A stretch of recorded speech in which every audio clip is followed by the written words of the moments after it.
este, venir acá a esta nueva presentación del seminario Historia y Libertad. Hoy tenemos a una colega conocida, compañera de seminarios distintos del Liberty Fund, del Friedman Hayek, Alejandra Salinas, que es profesora además de la UCEMA. Alejandra es licenciada en Ciencias Políticas y doctora en Sociología por la UCA. Es profesora e investigadora categorizada en la Universidad Nacional de 3 de Febrero.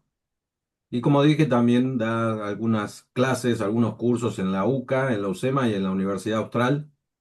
Y sus temas de interés principalmente es la investigación sobre la filosofía política, principalmente el liberalismo clásico y sus críticos contemporáneos. Y otro tema de enfoque de ella es literatura y política en América Latina con un centro en Borges también, ¿no? Temas todos muy interesantes. Quizás algún día te invitamos a hablar de eso que a mucha gente también le llama la atención. Y yo también te reconozco que son totalmente ignorantes en Borges. Sé que suena a Borges, leí una cosa, no me gustó y no lo leí más. Seguramente elegí mal el tema, este, pero pero voy a insistir, porque aparece nombrado en tantas cosas totalmente diversas. Pero bueno, no me quiero dispersar. Pero entonces, hecha la presentación de Alejandra, nos va a hablar de un tema que también me ha llamado la atención y supongo a muchos de ustedes, que es Foucault, lector de Adam Smith, ¿no? Porque por lo generalmente uno no asociaría a Foucault con liberalismo o Adam Smith. Y entonces de eso va a ir la charla y como siempre les digo a todos ahí, cuando después de la presentación y de la introducción que nos haga Alejandra, vamos a leer las preguntas, comentarios, etcétera, que tengan, así que las anotan ahí donde dice preguntas y respuestas y en la medida de lo posible abarcar lo más que se pueda. Así que Alejandra, muchas gracias por tu tiempo, por venir a charlar con nosotros sobre estos temas de un grupo de gente que tiene inquietudes intelectuales sobre estas cuestiones y queremos siempre aprender de todos los que nos ceden parte de su tiempo. Bueno, muchas gracias Alejandro por la invitación y gracias también a los participantes por estar acá en esta sesión. Este es un trabajo que yo redacté para un congreso sobre el pensamiento de Adam Smith y es parte de una serie de trabajos que estoy desarrollando sobre la recepción de Adam Smith en los filósofos políticos contemporáneos. Esa serie ya incluyó el pensamiento de John Rawls, de Michael Sandel, de Roger Scruton, de Foucault y próximamente se va a ampliar con Adrian Vermeule, el profesor de Harvard, y quizás con Pierre Rosan Vallon, el teórico político francés. Así que bueno, dicho esto, ¿de qué me ocupo en esta presentación? Es básicamente de analizar las charlas que dio Foucault en el Collège de France entre enero y abril de 1979. Esas charlas recién se publican póstumamente en el año 2004 con el título de Curso de Biopolítica o el nacimiento de Biopolítica, ¿no? Son charlas que, digamos, responden, acá voy a mencionar brevemente el contexto económico, responden a un creciente interés en los intelectuales públicos y en los académicos también sobre el lugar del liberalismo en la vida pública contemporánea. Estamos hablando de los 70, fines de los 70, estamos hablando de la aparición de Reagan, de Thatcher. En Francia, economistas liberales clásicos como Garelot o como Henri Lepage estaban estudiando estas ideas y aplicándolas en el campo de las políticas públicas. Así que de parte de los intelectuales de izquierda, como es el caso de Foucault, había un cierto interés en estas ideas. Foucault, a mi juicio, es uno de los pioneros y el que más en serio se toma el análisis del liberalismo. Él ya en su libro de 1966, titulado Las palabras y las cosas, aborda el pensamiento económico de Smith precisamente sobre el valor de la teoría del valor trabajo, ¿no? Y digamos, eso muestra de parte de Foucault una amplitud de miras y una disposición a comprender qué es eso que llamamos liberalismo y frente a lo cual, como ustedes saben, la izquierda progresista o la nueva izquierda en Europa estaba siendo cada vez más recelosa, ¿no? Bien, entonces lo que voy a hacer hoy es un poco presentarles estas charlas que él dio en el Collège de France y al mismo tiempo evaluar en qué sentidos Foucault entiende o lee bien, a mi juicio, las ideas de Smith y en qué sentido él se aparta de esa tradición intelectual y presenta algunos conceptos y argumentos bastante cuestionables, ¿no? Así que bueno. Bueno, en primer lugar, comentarles que estas charlas, como son presentadas en el curso, al principio del curso, tienen por objetivo analizar eso que Foucault llama la gubernamentalidad liberal, ¿no? Este es un concepto que él anuncia, que le comunica a la audiencia, son charlas abiertas al público en general. Él comunica que va a estudiar el tema del liberalismo entendido como una tecnología, eso entiende él, una tecnología, un arte o técnica de implementar ciertas ideas en las políticas públicas, y ese arte o esa tecnología tenían por fin promover la idea y la forma de un Estado limitado, ¿no?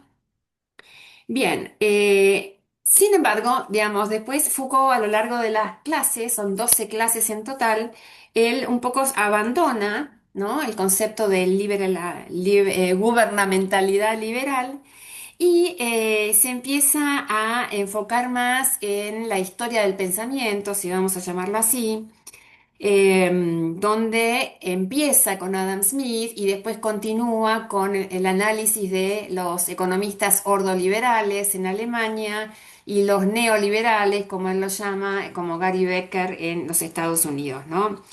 Yo no hago una lectura económica del análisis de Foucault, yo hago filosofía política, así que voy a adentrarme más en los conceptos políticos que él nos ofrece, ¿no? Bien, entonces, ¿qué es lo que primero encontramos en estas charlas de Foucault? Bueno, encontramos la importancia que él le otorga a Adam Smith como pensador fundacional del liberalismo. Ese pensador fundacional, Foucault lo lee desde su propia perspectiva posmoderna, ¿no? ¿Qué queremos decir con posmodernidad? Que es un término muy divulgado y a veces poco definido. Bueno, posmoderna es esa postura intelectual, esa disposición filosófica a estudiar el mundo, la sociedad y al ser humano desde una perspectiva que no tiene fundamentos permanentes, no tiene fundamentos éticos, que entiende el mundo, la sociedad y al individuo como productos contingentes de ciclos o momentos históricos, donde todo lo que hemos llamado hasta, digamos, este momento esencia, naturaleza y permanencia, se desdibuja en aras de una construcción social o construcción política de lo que nos parece que son las instituciones más propicias para el orden social, ¿no? Entonces, lo primero que, digamos, intenta hacer Foucault con Smith es ponerlo como una de las primeras personas que entiende que el orden social se comprende mejor a la luz de estas ideas, ¿no? Bueno, yo más adelante voy a dar detalles de por qué me parece que esta es una lectura que no perfila muy bien a Smith, que no lo perfila en su intención más importante, ¿no? Em, Eso como primer dato. Como segundo dato, menos metodológico y si se quiere más estratégico o prescriptivo, Foucault entiende que hay que criticar y atacar las instituciones existentes, léase instituciones económicas y políticas, tenemos que desenmascararlas, dice él. ¿Y por qué tenemos que hacer esto? Porque las instituciones vigentes simplemente son una máscara que, digamos, tapa lo que es la cristalización o la sedimentación, depende de la palabra que use cada filósofo, de las relaciones sociales de poder, ¿no? Esta es una segunda perspectiva que aplica Foucault a Smith, posicionándolo como alguien que disiente con el orden vigente de su época, es decir, disiente con el mercantilismo, con el absolutismo monárquico, disiente con el monopolio religioso, disiente con la idea de los individuos al servicio de, digamos, el bien común o como la colectividad política. Y por eso Foucault lo pone como un cuestionador de estas instituciones, ¿no? Al hacerlo así, Foucault presenta a Smith como un pensador del conflicto, alguien que cuestiona y pone o problematiza, como decimos los académicos, problematiza la legitimidad de las instituciones, ¿no? Y lo primero que hace Smith, según Foucault, es entender que la racionalidad de todo lo que ya les mencioné, el absolutismo monárquico, el mercantilismo, el monopolio religioso, bueno, esa racionalidad tenía que ser cuestionada, ¿no? Bueno, hasta aquí un poco el proyecto o la lectura, la intención de la lectura de Foucault, que sirve como introducción a lo que vamos a hacer a continuación, que es detallar en qué sentidos concretos Foucault presenta estas ideas, ¿no? Para terminar esta introducción, simplemente mencionarles que me parece importante conocer lo que Foucault dice de Smith, no solamente porque es, digamos, parte de un proyecto de investigación mío que a mí me interesa, sino porque haciendo una revisión de los contenidos curriculares de los programas universitarios en universidades angloparlantes de todo el mundo, son más de 140 universidades, encontré que Foucault, las obras de Foucault, están posicionadas entre las primeras 5 autores que se estudian en estas universidades. Esto considerado en conjunto, todas las carreras, todas las disciplinas, todas las universidades. ¿Y dónde encontramos a Adam Smith en este ranking leído por los estudiantes universitarios? Bueno, lo encontramos en el puesto 130. Es decir, que la mayoría de los estudiantes universitarios conocen a Smith a través de Foucault, ¿no? Entonces, por eso me parece importante entender qué es lo que está haciendo Foucault, estudiarlo y resaltar aquello que me parecen puntos válidos, correctos, y aquello que me parece más cuestionable. Bien, bueno, entonces el orden de la exposición va a seguir. De la siguiente manera, primero voy a Mm. presentar lo que dice en cada lectura Foucault sobre Smith y después voy a evaluar ese análisis que les presenté. Estamos hablando en concreto de 4 conferencias que da Foucault en ese invierno de Europa del 79. Las conferencias, para aquellas que quieran leerlas del curso de biopolítica o nacimiento de biopolítica, son las fechadas en el 17 de enero, el 24 de enero, el 28 de marzo y el 14 de abril. Ahí vamos a encontrar lo que escribe Foucault de Smith. La primera conferencia, la de enero, nos introduce a lo que es la perspectiva de mercado, repito, que entiende Foucault, que está diciendo Smith, ¿sí? Y acá Foucault introduce a la audiencia a eso que yo ya les había brevemente mencionado, que es el cambio de época histórica. Digamos, hasta el siglo XVIII había prevalecido una cosmovisión, una visión del mundo basada en instituciones económicas, políticas y sociales, donde la libertad individual no era la prioridad. Y a partir del siglo XVIII se produce este cambio de época con la emergencia de ideas que quizás, digamos, parte de ustedes ya conozcan, ideas que posicionan la libertad individual en el centro de las preocupaciones filosóficas y políticas. Entre esas ideas, dice Foucault, emerge la percepción del mercado. El libre mercado, dice Foucault, entendido como un sitio de formación de verdad. Esa es la palabra que usa Foucault. entendido de esta manera como aquel que provee de reglas y de normas para el arte liberal de la gubernamentalidad, ¿no?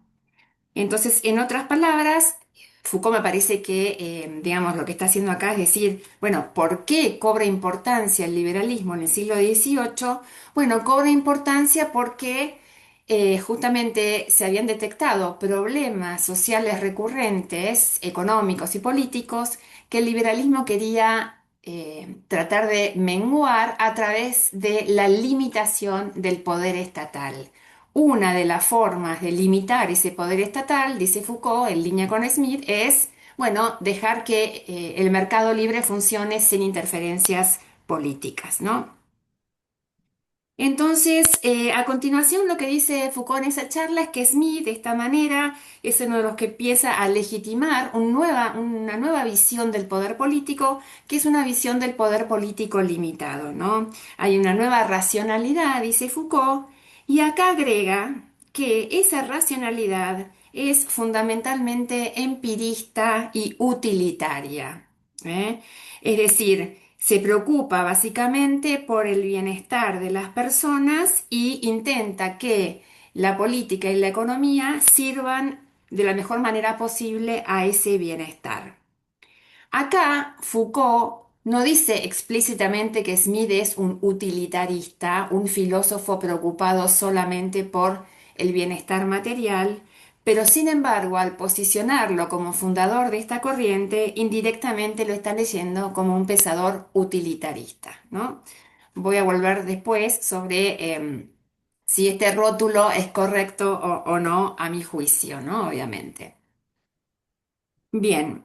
Em, En la segunda charla que da Foucault en enero, en ese mismo mes, acá ya se involucra con el análisis de las instituciones de mercado de una forma más concreta, cuáles son los fundamentos de esas instituciones y acá básicamente presenta a la audiencia con tres órdenes teóricos posibles. Uno es el orden del libre mercado, que él asocia a Smith. Otro es el orden de los ordoliberales, más que nada la escuela económica contemporánea alemana, que piensa que el mercado debe ser libre, pero sujeto a amplias regulaciones estatales. Y digamos, la tercera perspectiva sería la de los neoliberales, como él lo llama, como Gary Becker, que también piensan que el libre mercado es la institución económica más deseable, pero que, según Foucault, extrapolan la lógica económica a todo el ámbito de la vida social, ¿no? Yo no voy a analizar lo que él dice de los ordoliberales y neoliberales, simplemente me limito a decir que acá Foucault introduce a Smith como el primer teórico que explica bien la dinámica del mercado. Quizás muchos de ustedes ya la conozcan, de qué manera por ese proceso de intercambio basado en la división del trabajo, las personas intercambian sus bienes y servicios de una manera que beneficia mutuamente a los agentes de ese intercambio y de qué manera este arreglo económico, según Smith, es, digamos, proyectable a una economía global, ¿no? Y este va a ser el principio del liberalismo clásico, que Foucault, repito, posiciona como el primer arreglo teórico que a él le interesa asociar con Smith. Bien. Foucault, luego de describir lo que Smith está haciendo en su libro, pasa a evaluarlo o a aplicar sus propias categorías de análisis, ¿no? Entonces nos encontramos que una primera categoría de análisis que emplea es la distinción entre lo que él llama el naturalismo y lo que él después llama el liberalismo, ¿no? Y curiosamente asocia a Smith al naturalismo, pero no al liberalismo como él lo entiende. Entonces, ¿qué quiere decir Foucault con esta distinción? Bueno, Foucault llama naturalismo a eso que nosotros conocemos como órdenes espontáneos o órdenes sociales autoorganizados, para usar la expresión de Hayek, ¿no? Se refiere a esa autoorganización económica y social que permite que las libertades individuales, digamos, se desarrollen sin otro límite que el respeto por las normas de justicia, ¿no? Ahora bien, pareciera entonces que Foucault está separando a ese naturalismo de lo que él considera que es el liberalismo económico, el liberalismo más propiamente dicho para Foucault, que es el liberalismo de las reglas de justicia o lo como él lo llama, las libertades jurídicas, ¿no? Em, entonces, de alguna manera está disociando a Smith de la importancia de las reglas jurídicas en su relación con los órdenes espontáneos, ¿no? Voy a volver después sobre esta distinción, pero como les dije antes, simplemente estoy presentando lo que Foucault escribió. Bien. Pasemos ahora a la tercera conferencia que da Foucault, el 28 de marzo. Esta, a mi juicio, es la más interesante, porque acá habla del Homo economicus y de la mano invisible, ¿no? Conceptos tan claramente asociados con Adam Smith, ¿no?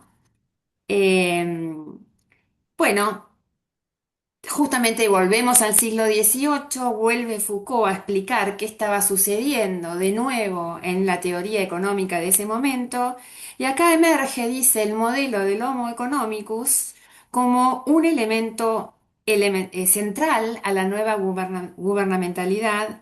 Es un elemento racionalista, dice Foucault, y es un elemento atomista. ¿A qué se refiere con atomista? Bueno, se refiere a que son las personas individuales quienes deciden cuál es el valor económico de los bienes y servicios y actúan en consecuencia. Ya dejan de ser, digamos, las corporaciones, los guetos, el Estado, son las personas individuales. Entonces, a eso llama el atomismo, ¿no? Y acá referencia a La riqueza de las naciones, el libro de Adam Smith, como el principal texto a leer para entender este concepto, ¿no?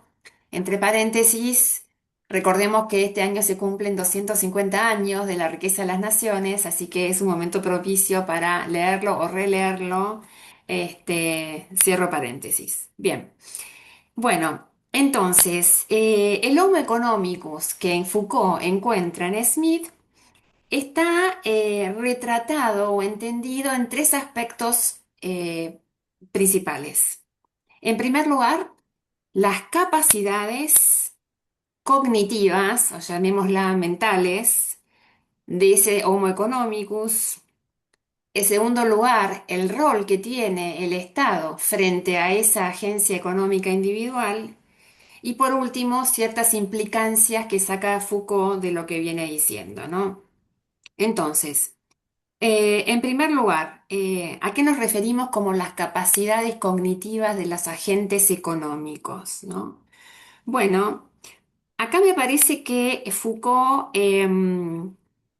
describe bien la idea de Adam Smith de que los agentes individuales en los intercambios económicos están motivados principalmente por su interés propio material, sin entender demasiado cómo funciona la dinámica de mercado ni cuáles son las causas y las consecuencias concretas de esas dinámicas, ¿no?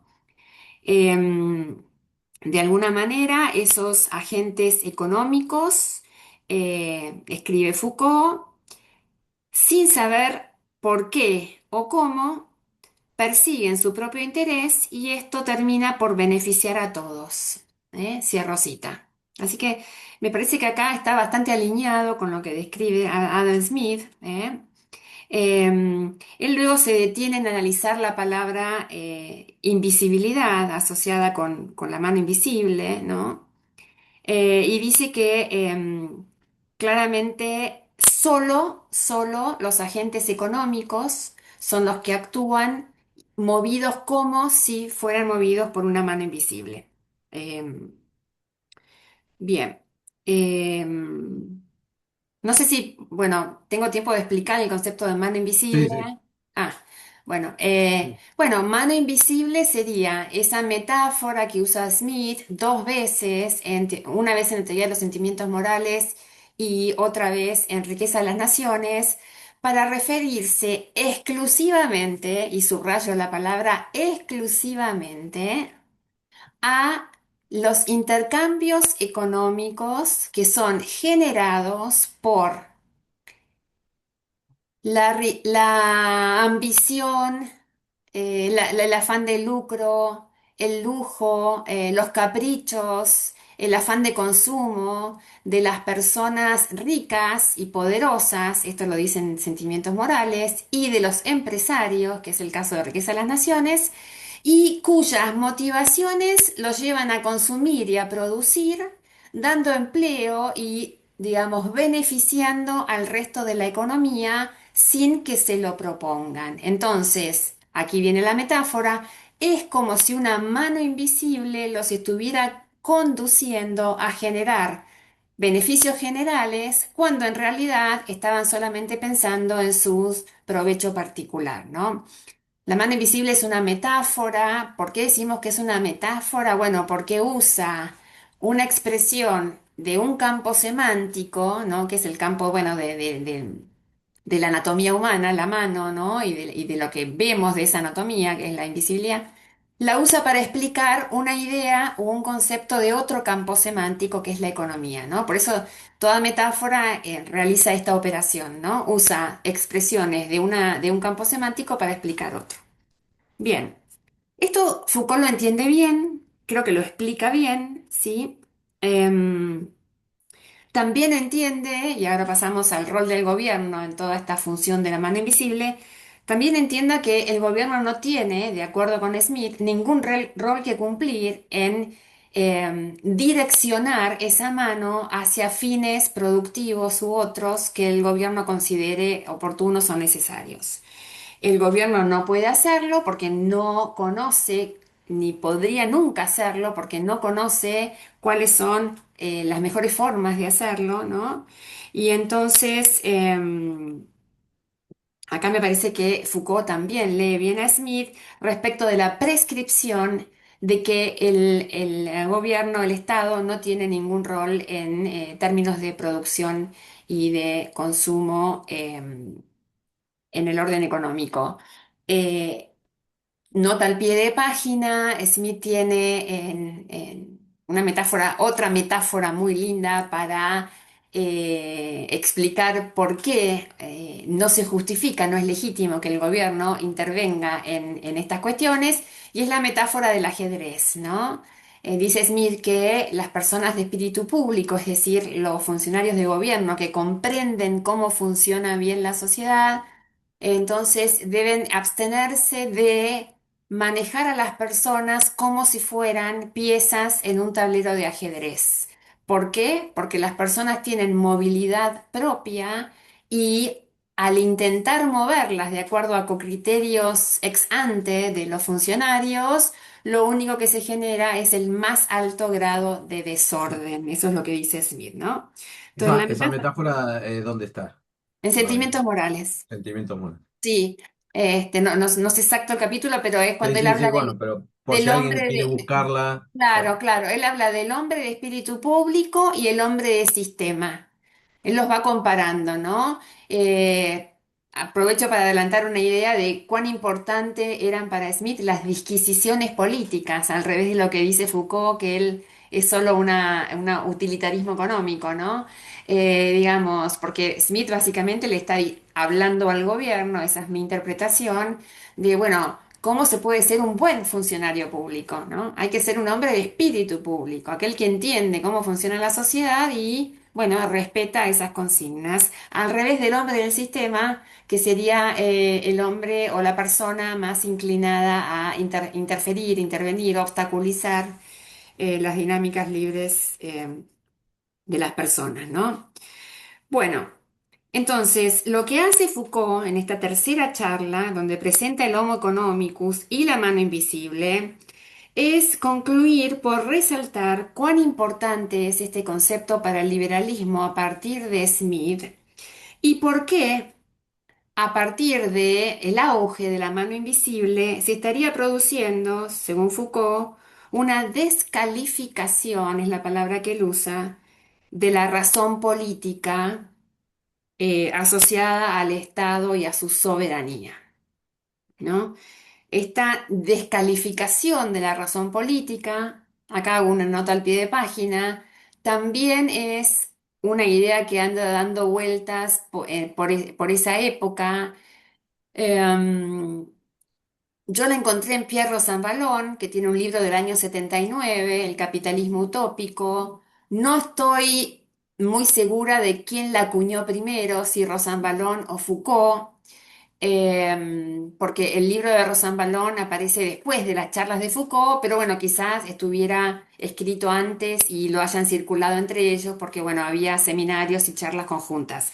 Así que no estoy segura, pero digamos, comparten esta idea de que el liberalismo es sinónimo de economicismo y está disociado de lo que es la razón política per se, ¿no? Así concluye Foucault la tercera charla, repito, que es la de marzo del 79.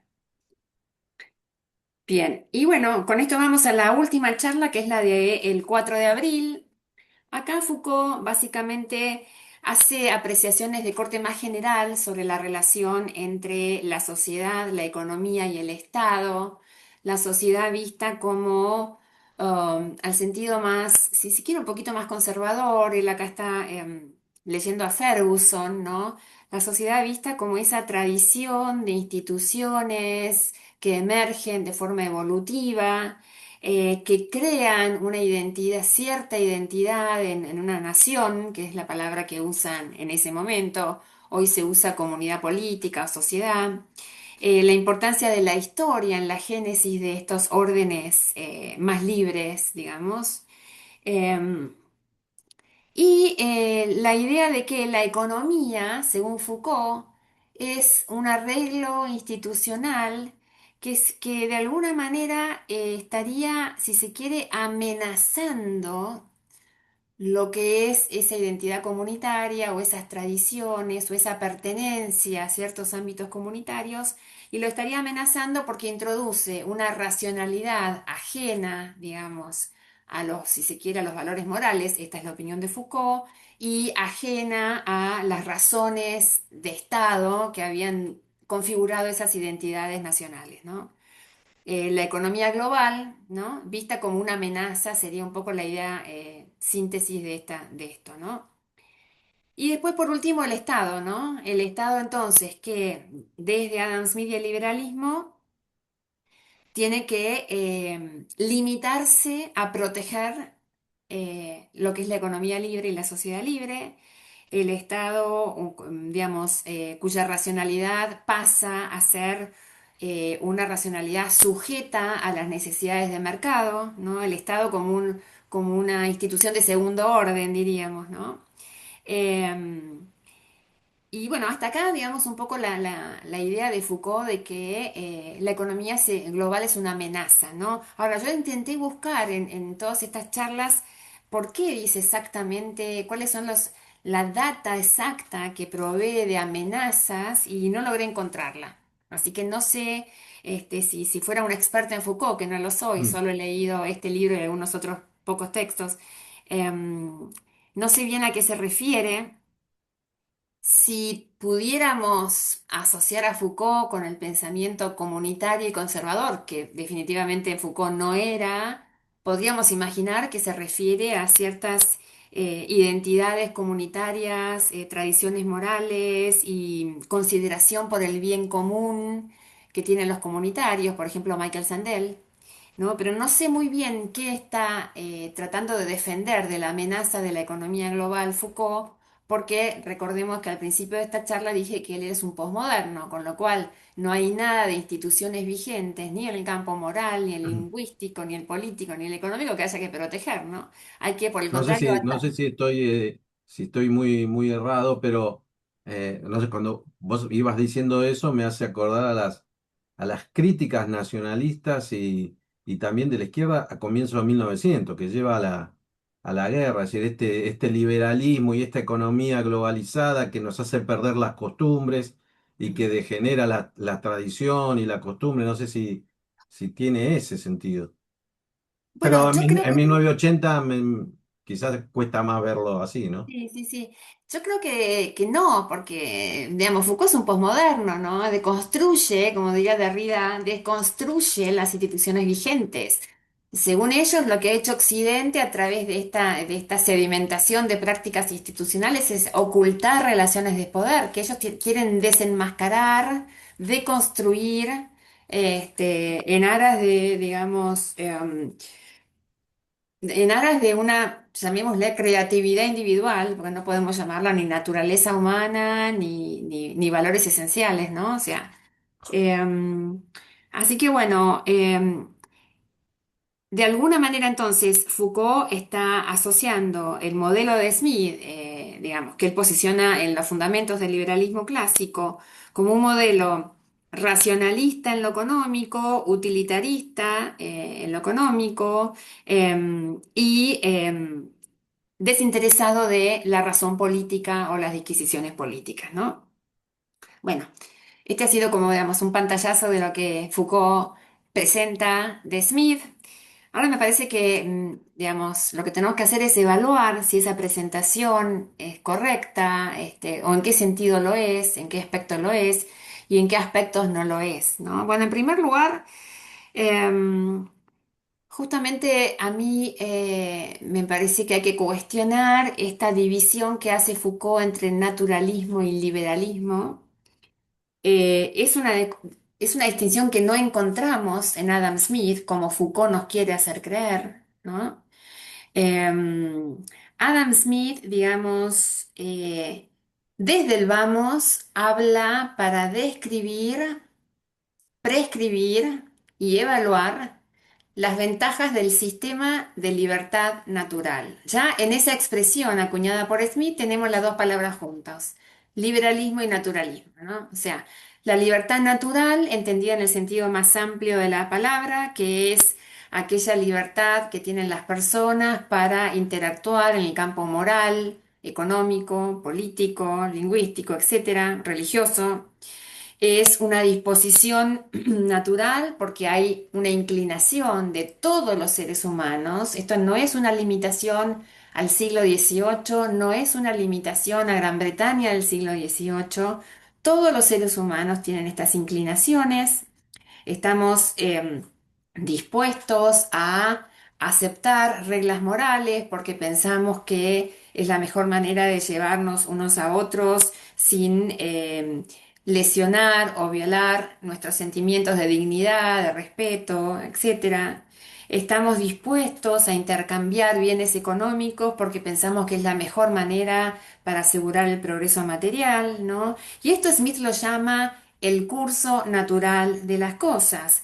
Curso que, vuelvo sobre el buen funcionario y el hombre de espíritu público, aquel que entiende cuál es el curso natural de las cosas, va a intentar asegurar que las instituciones y las prácticas políticas y económicas se ajusten a ese curso natural, ¿no? Entonces, desde el vamos, curso natural y liberalismo están íntimamente asociados, ¿eh? Y entonces me parece que esa distinción de Foucault no tiene demasiada fuerza argumental, y el naturalismo, como él lo entiende, es simplemente un componente más del liberalismo de Adam Smith, ¿no? Em, bien. Bueno, paso por alto el tema de propiedad privada porque hay mucho para decir, pero bueno, vuelvo entonces sobre la crítica a Foucault. Un segundo aspecto de la crítica a Foucault podría estar relacionado con su visión de que Adam Smith era un pensador utilitarista, ¿no? ¿Qué queremos decir con utilitarismo en teoría moral? Queremos decir simplemente que hay una preocupación o que la mayor preocupación es asegurar o maximizar el bienestar material de la mayoría de las personas en una sociedad, ¿no?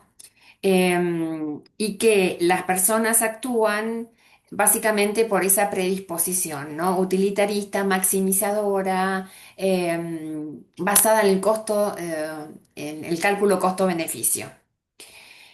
Bien, ¿es Smith un utilitarista? Bueno, hay personas y pensadores que piensan que sí, Rawls entre ellos.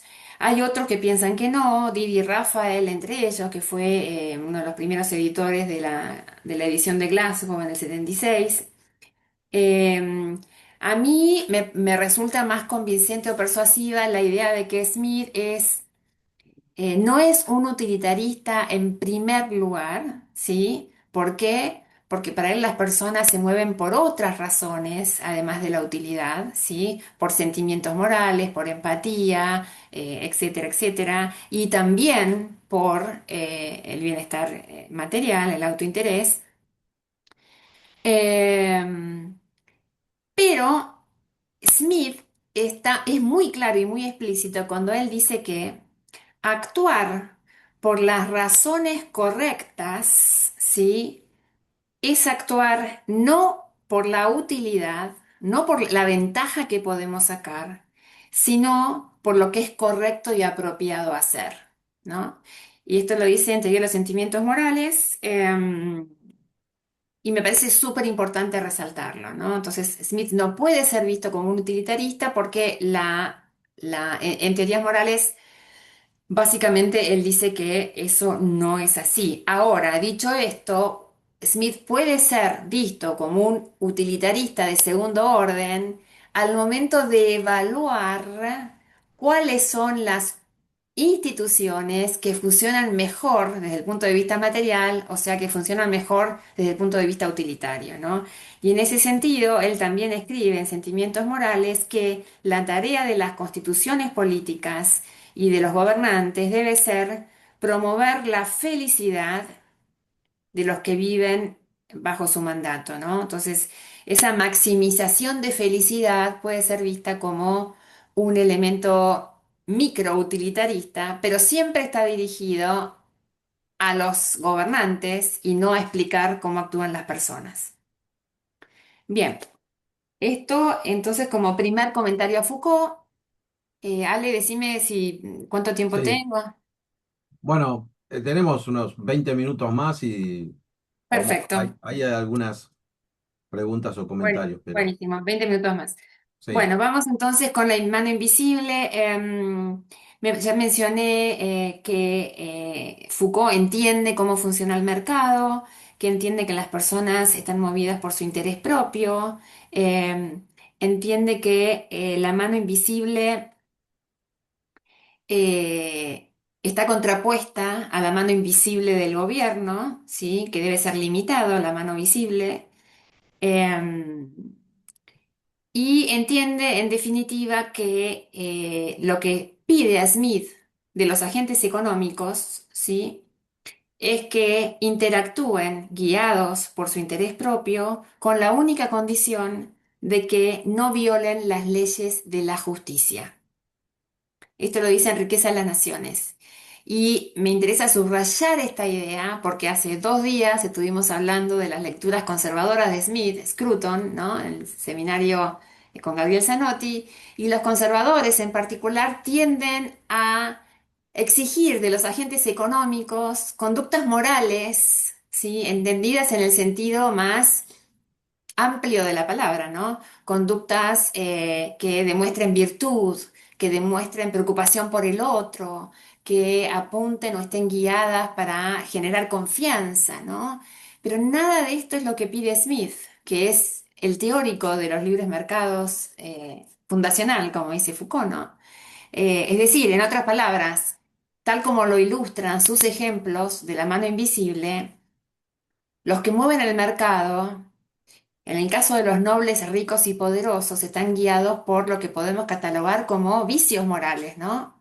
El afán de lucro, la vanidad, la trivialidad, la superficialidad, el afán de estatus, bla, bla, bla, bla, ¿no? Y aún así, son agentes económicos que Smith toma como buenos porque producen oportunidades y desparraman buenos beneficios para todos. Entonces, Foucault entiende esto, a diferencia de los conservadores, ¿sí? Pero al mismo tiempo, me parece que él erra al catalogar a esos agentes económicos como átomos, ¿no? Esta es una palabra que cobró mucha mayor vigencia más recientemente, pero el famoso atomismo liberal, ¿no? Que Foucault toma o reproduce, o no sé si lo acuña él, que entiende al agente económico como solamente posicionado como un átomo sin preocupación por el resto de la red, digamos, económica, ¿no? Y me parece que esto le hace, digamos, una lectura muy débil de lo que dice Smith en Riqueza de las Naciones, porque ahí en Riqueza de las Naciones hay una expresión que a mí me gusta mucho de Smith, que él dice que cuando actuamos en economía necesitamos, abro comillas, de la asistencia de grandes multitudes, cierro comillas, ¿no? La asistencia de grandes multitudes implica, me parece, es un concepto que implica que estamos todo el tiempo pensando en qué es lo que los demás nos pueden proveer y qué es lo que nosotros le podemos proveer a los demás. Pero me parece que mal está clasificar esa preocupación como atomista, cuando yo lo veo, digamos, por el contrario, como una preocupación bastante, digamos, atada al concepto de cooperación y necesidad de los demás, ¿no? Entonces, esto me parece que es un primer comentario. Un segundo comentario tiene que ver con que em, el Homo economicus, que Foucault le atribuye a Smith, ¿no? Él dice que funciona en base a a las necesidades del mercado o funciona en base a la institución del mercado. Pero me parece que acá yo invertiría la causalidad, porque lo que yo encuentro que Smith está diciendo es que porque existe el Homo economicus, entonces después se genera el mercado tal como lo explican los economistas, es decir, ese arreglo económico basado en la división del trabajo, la especialización, la productividad, etcétera, etcétera, ¿no? Pero Smith, justamente en el discurrir que él hace, es primero está el homo económico, primero está el quiero conseguir algo de vos porque necesito tu asistencia para poder vivir, y después surge el mercado. Esto, digamos, amerita más análisis, pero bueno, no hay mucho tiempo. Bien, y entonces Foucault reconstruye la mano invisible explicando bien por qué es un concepto invisible para los agentes económicos, eh, y también porque es un concepto que lo vuelve invisible a los gobiernos, ¿no? Yo acá solo agregaría que la mano invisible no es invisible para los buenos teóricos de la economía como Adam Smith, que saben o pudieron conocer el funcionamiento de esa mano y explicarlo en la forma de un tratado de economía, ¿no? Y acá, como nota al pie de página, no hay tiempo tampoco para esto, pero simplemente posicionar a Adam Smith como un pensador sistemático, ¿eh? Que interrelaciona todas las variables sociales, económicas, morales, religiosas, lingüísticas, jurídicas, y busca explicarlas por unos pocos principios con gran alcance explicativo, ¿no? Y esto es lo que hace de Smith un filósofo canónico, ¿no? Esa capacidad para explicar muchas cosas de esa compleja realidad en base a pocos principios. Entonces, me parece que esa mano invisible no es invisible para Smith y la gente que entiende la economía como él. Bien, em, vamos a avanzar un poco más. Bien, un comentario entonces sobre la idea de que la palabra verdad que yo mencioné al principio de la exposición. Al principio de la exposición dije que Foucault entiende el liberalismo fundacional de Smith como aquel que introduce un mecanismo de verdad, ¿eh? Que le dicta al gobierno lo que tiene que hacer, ¿no? Foucault no elabora demasiado sobre el concepto de verdad. Yo creo que es una palabra demasiado grande para explicar lo que Smith está intentando hacer. Y me animaría a arriesgar la hipótesis de que en realidad Smith está haciendo lo contrario. Smith está minimizando, digamos, la pretensión que él tiene para lo que él considera que es un buen gobierno, ¿Y por qué digo minimizar? Porque él solo quiere que los gobiernos actúen o legislen para prevenir el daño a la libertad individual, ¿no?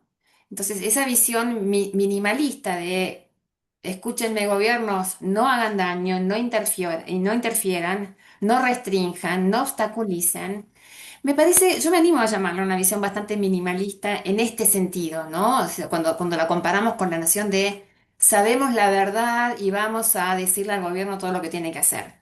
Me gusta esta actitud de Smith modesta, gradualista, discreta, en momentos cuando al liberalismo también se lo asocia con cierta arrogancia, con cierta pretensión de verdad universal, ¿no? Entonces me parece que acá Smith nos tiene o tiene algo para decir, ¿no?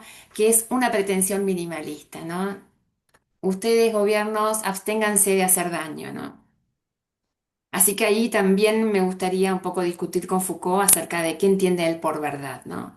Ya sabemos que como era posmoderno, la palabra verdad no le gustaba, con lo cual, como inferencia, al asociar a Smith con la verdad, está implícitamente proyectando una imagen Sí. bastante, digamos, cuestionable de Smith, ¿no? Por lo menos para la audiencia. Hay otras palabras que él usa en las charlas, no tengo tiempo para todo. Él asocia a Smith con una teoría bizarra, dice él. También me parece que son palabras que connotan cierta negatividad. Bueno, em, entonces, vamos a ir un poco más rápido para no tomar tanto tiempo. Podría ser como un intelectual liberal analizando el trabajo de la obra de Marx y poniendo, yo me imagino, ese tipo de comentarios que haría un liberal sobre Marx a una audiencia amigable a ese tipo de reacción, ¿no? A mí me llama la atención de todo lo que vas diciendo, es que, digamos, bastante bien entiende lo que quiere decir Smith, ¿no? Por lo que uno tiene la idea de lo que es Foucault, ¿no? Que ya avisé yo que soy un ignorante absoluto, pero cuando me dicen Foucault no pienso en liberalismo, sino todo lo contrario. Y digo, bastante bien le entiende lo que está queriendo decir, más allá de que estos detalles que vos mencionás, o uno así al pasar que me anoté, que yo siempre critico de entre nosotros, ¿no? Que es este economicismo del liberal, ¿no? Quizás acá, que yo siempre lo pienso, digo, somos los argentinos, porque parece que, porque siempre vivimos de crisis en crisis y para nosotros el liberalismo es salir de la crisis que estamos viendo que parecería que no funciona, pero este, eh, y medio culpa nuestra también, porque nosotros no hacemos hincapié de que el liberalismo es mejor porque te da más libertad, sino es mejor porque te va a enriquecer más o te va a sacar de la pobreza. Y entonces nosotros mismos nos ponemos la soga al cuello y entonces cuando la riqueza no aparece o la inflación no baja, eh, te quedaste sin el argumento y te viste que el liberalismo no sirve, hay que volver a los controles. Cuando en realidad el liberalismo es lo otro, es una consecuencia no deseada que te vaya mejor, o una consecuencia deseada que te vaya mejor. Pero no soy liberal porque me va a ir mejor económicamente, sino porque voy a tener más libertad. Y eso creo que es culpa nuestra muchas veces. Sí, Sí, en general, digo. hay un libro muy interesante, con nota al pie de página, que se llama Normas de Libertad, fue publicado por Unión Editorial en la Argentina, de unos filósofos norteamericanos, donde ellos abordan este problema, ¿no? El problema del liberalismo, justamente por haber sido visto como una visión así, ¿no? Así que se los recomiendo, es muy interesante. Pero sí, coincido con vos en que Foucault a mí me sorprendió la seriedad con la que él toma a Smith, la seriedad de su lectura, sobre todo considerando, digamos, que en Francia no se caracterizan los intelectuales y académicos precisamente por el rigor analítico, son más bien discursivos, grandilocuentes, ¿no? Foucault es para mí, no solo pionero, sino muy cuidadoso en la forma de presentar a Smith. Bueno, como vengo diciendo, no entiende, digamos, del todo algunos de los conceptos fundamentales, pero hay otros que sí entiende. Por ejemplo, cómo funciona la mano invisible, eh, y eso me parece que ya es un montón, ¿no? Y termino entonces con esta última crítica a Foucault, que es este concepto de descalificación de la razón política en Smith, o en el liberalismo asociado a Smith, Me parece que si uno lee a Smith, le queda claro cuán importante eran las ideas políticas, las prácticas políticas para Smith, ¿no? Digamos, la nación es vista no solamente como unidad económica, es vista como una unidad de ciudadanía, de espíritu público. Smith elogia las virtudes de la sagacidad cívica, el coraje patriótico, el heroísmo patriótico y habla muchas veces de las cualidades de los funcionarios y legisladores, ¿no? Me parece que Foucault pasa por alto estas lecturas. Em, Cierto es que, bueno, no era un especialista en Smith, pero entonces justamente mayor razón para explicar por qué para Smith las disquisiciones políticas, como él las llama, son tan importantes, ¿no? Eh, es más, tiene una frase en Sentimientos Morales que es la siguiente, abro comillas. Los diversos sistemas del gobierno civil, sus ventajas y desventajas puntos suspensivos.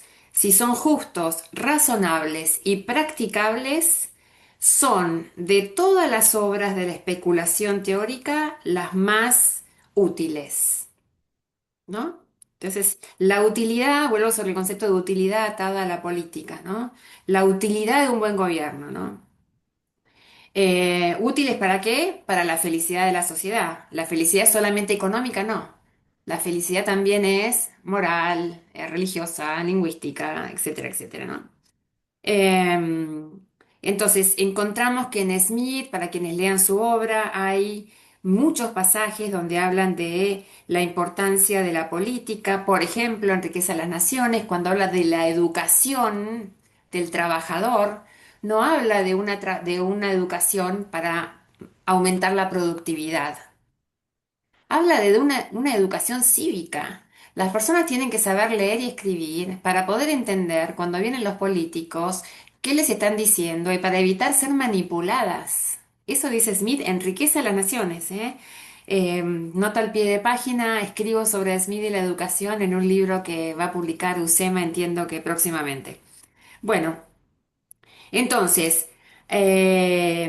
aquellos estadistas, aquellos legisladores que contribuyen con la conveniencia, la subsistencia y la belleza de la vida humana son quienes defienden la causa de la verdad, la libertad y la justicia y muchos de ellos han perecido a causa de esas ideas, ¿no?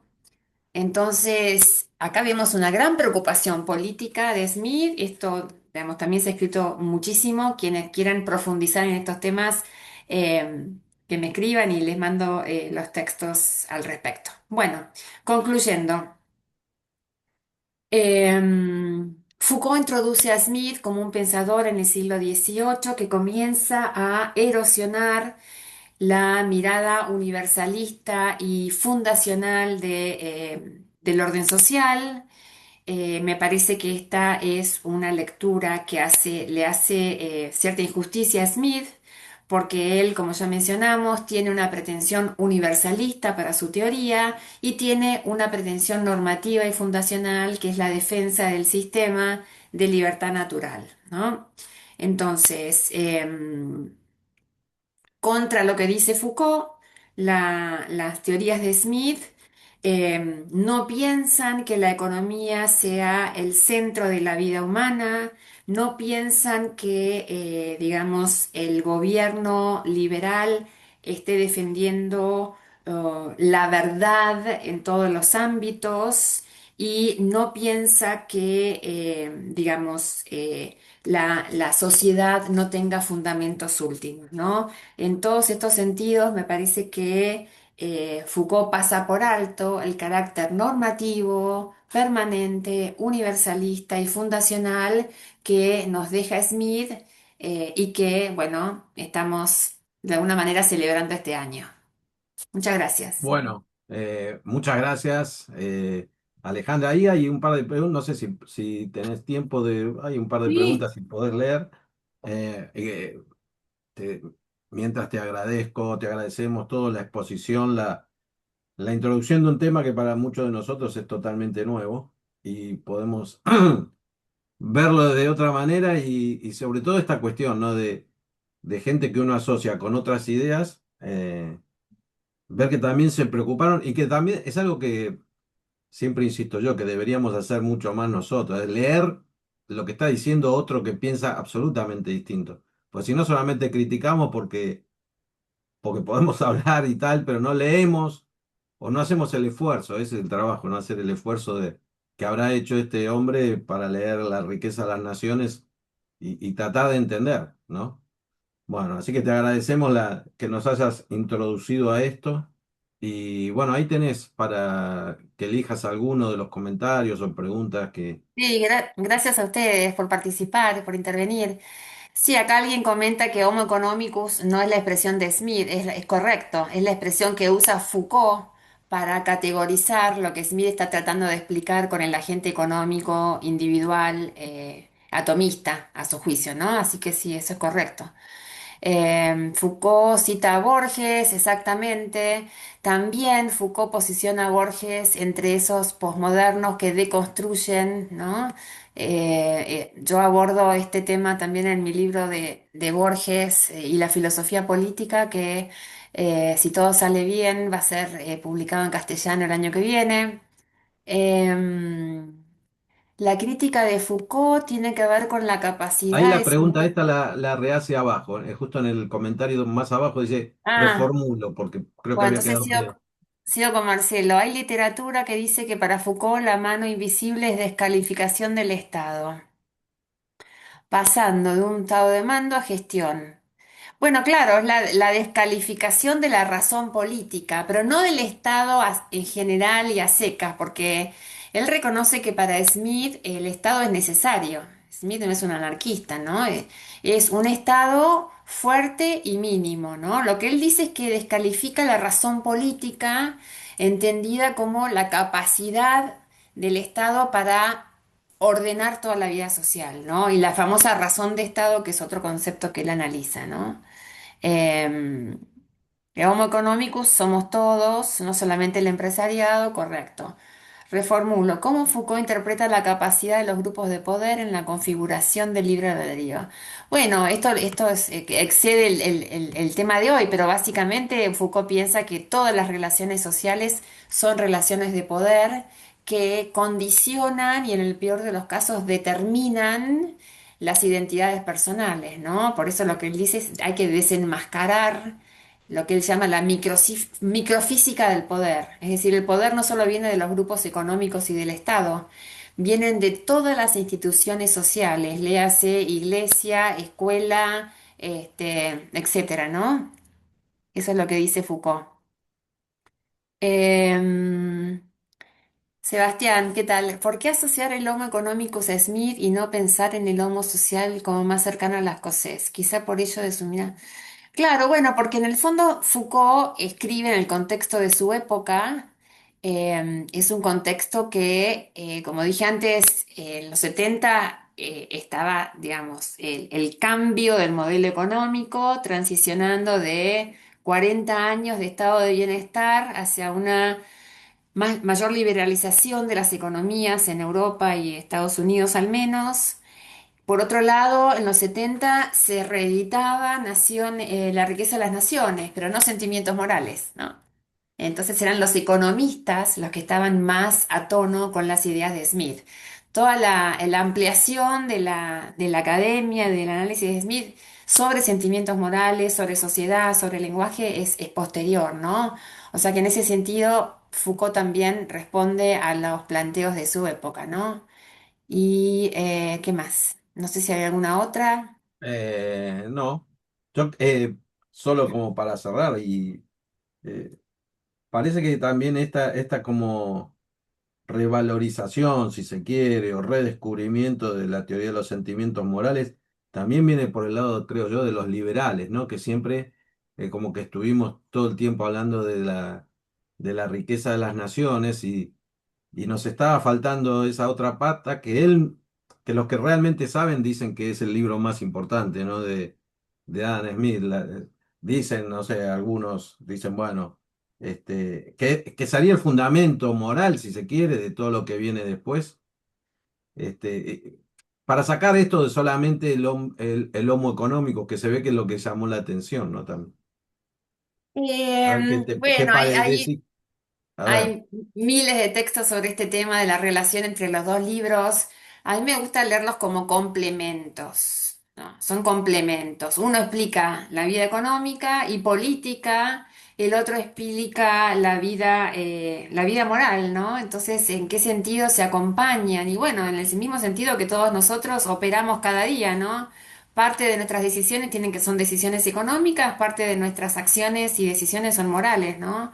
Entonces se complementan y se acompañan porque, bueno, vamos como este, tratando de combinar las dos, ¿no? O sea, trabajamos para mantenernos y por motivos de autointerés y de supervivencia y nada, quizás después de trabajar hacemos voluntariado, digamos, hacemos algunas acciones de beneficencia, como la llama Smith, ¿no? Me parece que se complementan, ¿no? Yo no los veo ni opuestos ni contrarios, ¿no?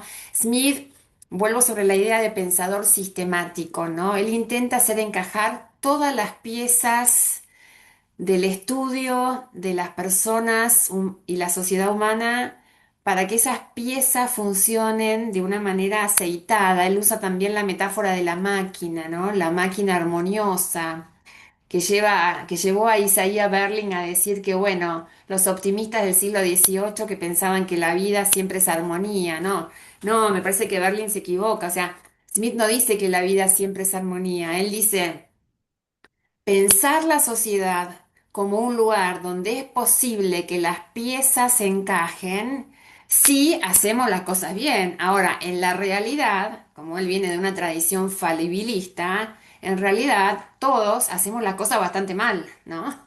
Entonces la realidad no es pura armonía, obviamente, pero sí es un ideal, una aspiración, una forma de entender el mundo que ya de entrada posibilita, digamos, posibilita pensar que eso es posible y transcurre la vida humana en ese camino hacia esa posibilidad, ¿no? Que fallamos, sí, todo el tiempo fallamos. Y bueno, y ese también es Smith, ¿no? El hombre el pensador que vio las fallas y que a pesar de eso piensa que es posible aspirar a más, ¿no? Y me parece que ese es un mensaje que, al revés que Foucault, para volver al tema de hoy, que es más bien un pensador que está todo el tiempo atento a la opresión y a la dominación y a la imposición. Smith abre una puerta hacia una mirada, sí, un poco más optimista, más amigable, con la posibilidad de cooperar y no solamente de sufrir en sociedad, ¿no? Bueno, muy bien. Bueno, lo digo, ¿no? Porque quizás el contexto de Smith es el contexto del progreso que se está viendo, ¿no? La revolución industrial y ciertos avances que se ven, y quizás el contexto de finales del siglo XX es un contexto un poco más oscuro, si se quiere, ¿no? La Guerra Fría y algunas cuestiones que se están discutiendo, pero no sé, o sea, como para entender, decir, bueno. Finalmente el siglo XIX, que ya no es el de Smith, es la creencia en el progreso indefinido, ¿no? Vamos a mejorar todo esto, ¿no? Y estos postmodernos tienen la visión casi como que ven el pero en todo, ¿no? En todo hay un... Sí, sí, sí, es que Progresás, pero por algo será que estás progresando, ¿no? No es gratis es así. progresar, ¿viste? Es así, pero digamos, yo invito a no caer en ese tremendismo, ese oscurantismo, ese pesimismo tan típico de los posmodernos. Eh, Me parece que hay mucho dato que avala la idea de que hubo progreso económico, moral y político en el mundo.